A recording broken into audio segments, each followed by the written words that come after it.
Nā hei ki ngā kōrero ko ia te Māori tuatahi o tēnei wā nei ki eke panuku hei kai tū matarau. Hei tā Harata Brown ko te mea miharo hoki o api o Wairau Mason ko tana whakahanumi i te tū matarautanga ki te reo Māori. Iwa taimana.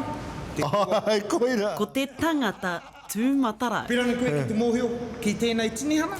E whakamiharo ana i ana apataki.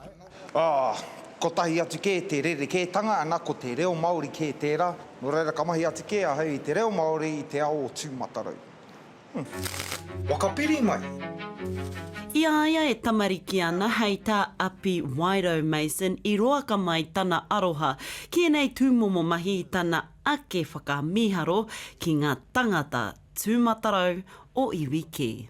Ka ako kē rātau i roti te reo Pākehā, ana ka hurihare atu kē aku whakāturanga ki te reo Māori. No reira taino atu ki wēnei mai. So it just translates to the fish of Maui, or Maui's fish. He mahi nukurau waihanga kurahuna ākāri te whai me te kawe i ngā mahi i roto i te reo rangatira. No reira mō tēnei tau ana ke mahi atu kē ahau i wēnei mahi. No reira he pai. Aro ana te mano tini ki āna hōtaka kua iriake ki Pukamata. Nō nā kua nei whai pūtea taunaki ki te waihanga hōtaka mō te ipurangi. Engari, e nui atu kē nā pakeke e pirangi ki te titiro atu ki wēnei mahi. No te mea ko nā pakeke, kore atu kē rātou e kiti ana i te mea tū matarau.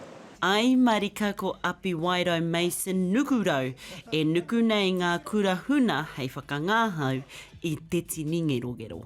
Harata Brown, Te Karire.